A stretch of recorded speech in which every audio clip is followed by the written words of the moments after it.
नमस्ते जी। जय निताई। बोडोरा আমার প্রণাম নেবেন। আমার সকল बंगाली भाइयों बनेदोके আমার आंतरिक शुभेच्छा।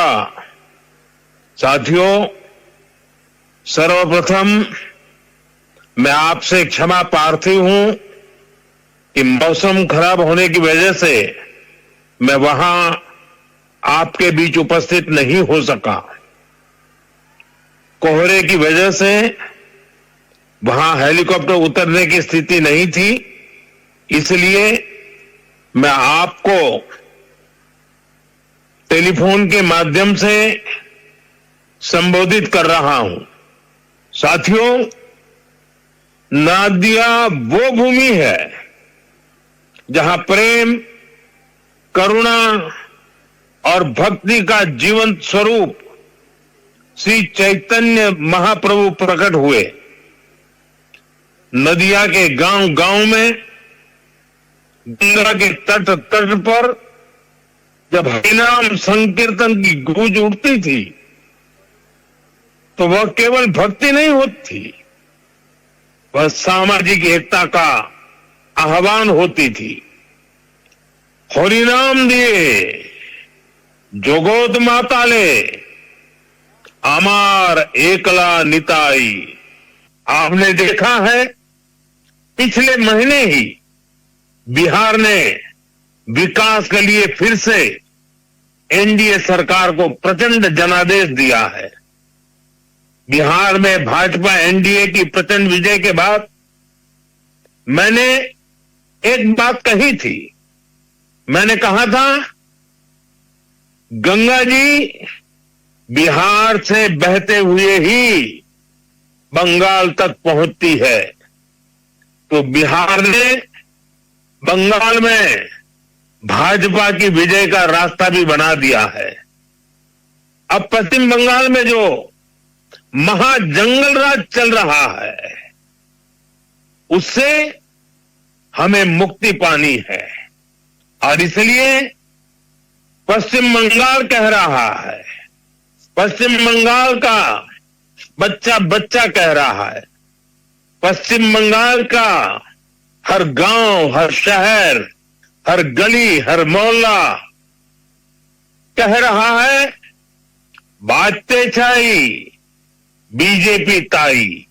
एक बार यहां बीजेपी की डबल इंजन सरकार बनाकर देखिए। देखिए हम कितनी तेजी से बंगाल का विकास करते हैं।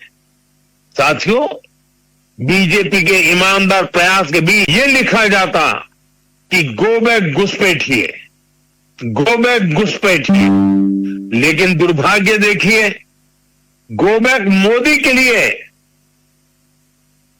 बंगाल की जनता के विरोधी नारे लगा रहे हैं, लेकिन गो बैक घुसपैठियों के लिए वे चुप हो जाते हैं।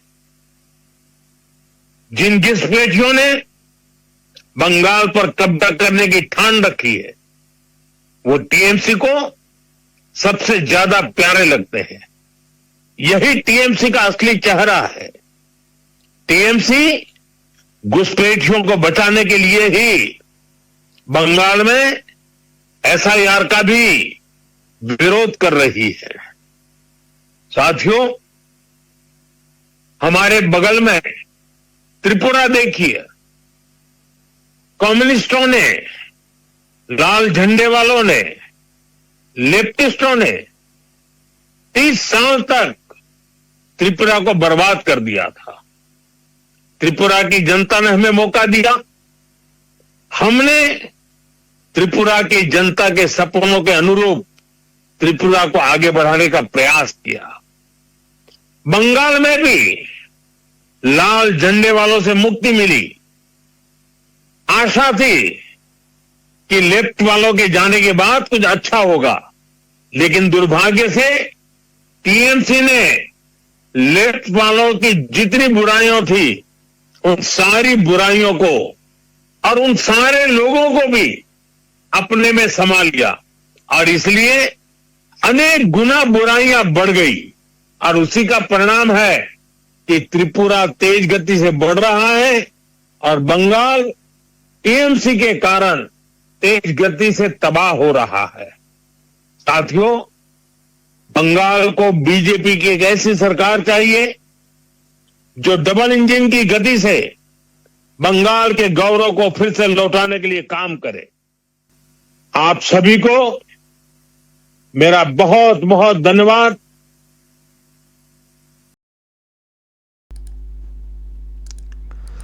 দর্শক শুনলেন প্রধানমন্ত্রী নরেন্দ্র মোদী তথা বিজেপি নেতা।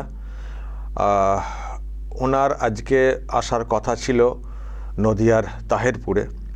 উনি এসেও ছিলেন কলকাতা এয়ারপোর্ট থেকে হেলিকপ্টারে উনি উড়েও ছিলেন ওখানে বক্তব্য রাখার জন্যে, কিন্তু কুয়াশা এত ছিল যে সেই হেলিকপ্টার ওখানে ল্যান্ড করতে পারেনি।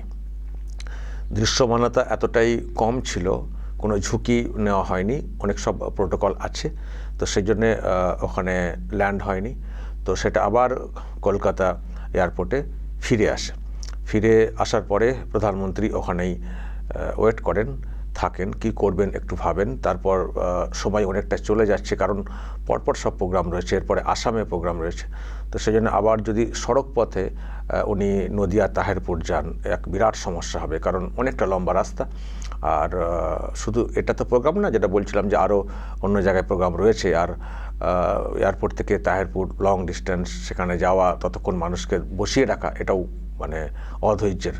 তো সুতরাং উনি যেটা করেছেন, একটা অডিও বার্তা উনি কিন্তু ওখান থেকে দিয়ে দিয়েছেন। প্রায় 15 মিনিট একটা বক্তব্য রেখেছেন। তার মধ্যে হয়তো ওনার টোটাল যে বক্তব্য ছিল তার মধ্যে কাটছাট হয়তো করেছেন, করে মিনিট 15 উনি কিন্তু একটা অডিও বক্তব্য আর কি বা বার্তা উনি দিয়েছেন। সেটাই আমরা দেখলাম, যারা ওখানে বসেছিলেন সেখানে মাইকে সেট করা হয়েছিল, ওখানে বসে বসে তারা সব শুনেছেন।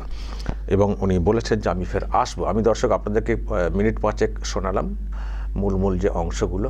তো মাঝখানে আরও কথা আছে যে বলেছেন আমি আবার আসবো, ওয়েদারটা খারাপ, এরকম হয়ে গেল। আমি ওয়েদার খারাপ নিয়ে রাজনীতি করতে চাই না, কিছু বলতে চাই না, যেটা হয় সেটাকে মানতে হয়, এটা বলে উনি করেছেন।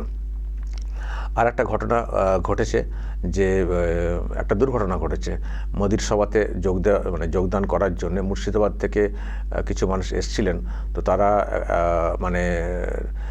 তাদের সকালের যে কাজ, বাইরে থেকে এসছেন, তো তারা রেল লাইন বরাবর ওদিক দিয়ে যাচ্ছিলেন বা করছিলেন। তো সেই সময় কুয়াশা, বুঝতে পারছেন, তো রেল দুর্ঘটনা ঘটেছে, 3 জন মারা গেছেন। তাদের পরিবারের প্রতি সমবেদনা উনি জানিয়েছেন, আর যারা জখম হয়েছেন তাদের জন্য এইসব হয়েছে দর্শক। তো কিন্তু মূল কথাগুলো কি বললেন, যেগুলো এখানে শুনলেন সেটা শুনলেনই।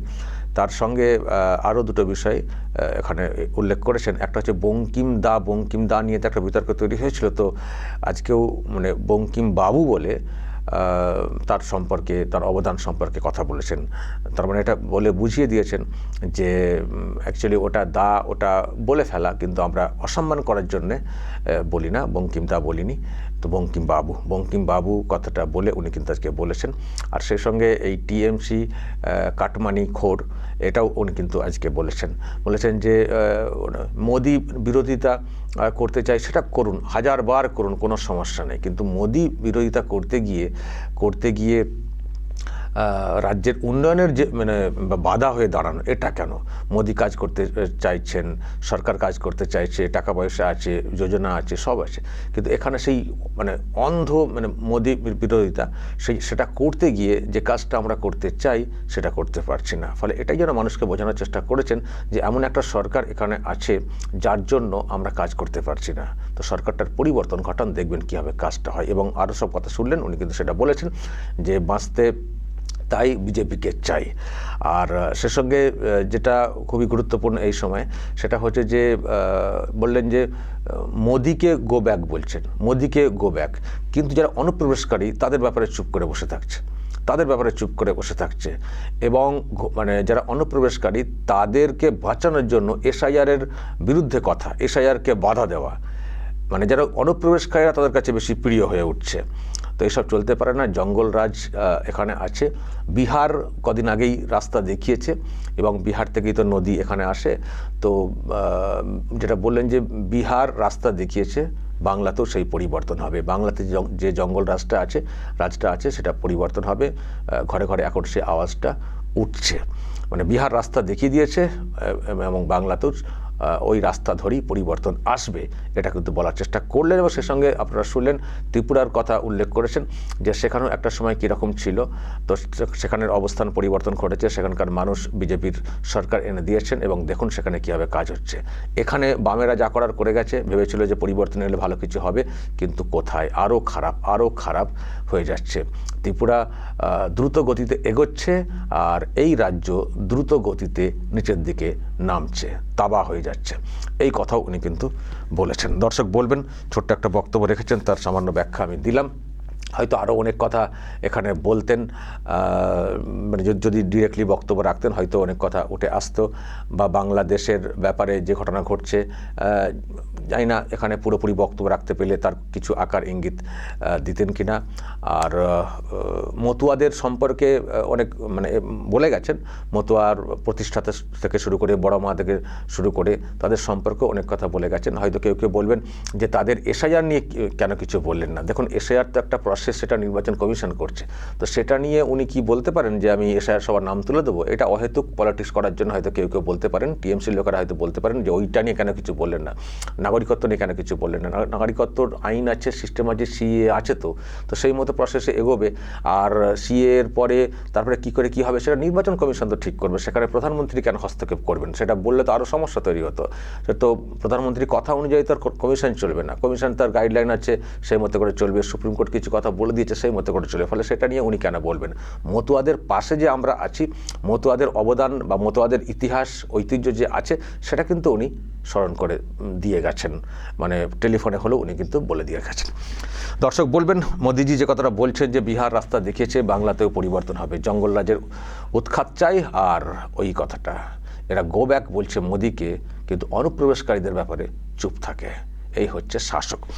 এবং সেই সঙ্গে কাটমানি কথাটা। দর্শক যা বলার বলবেন এবং নজর রাখবেন আরামবাগ টিভিতে।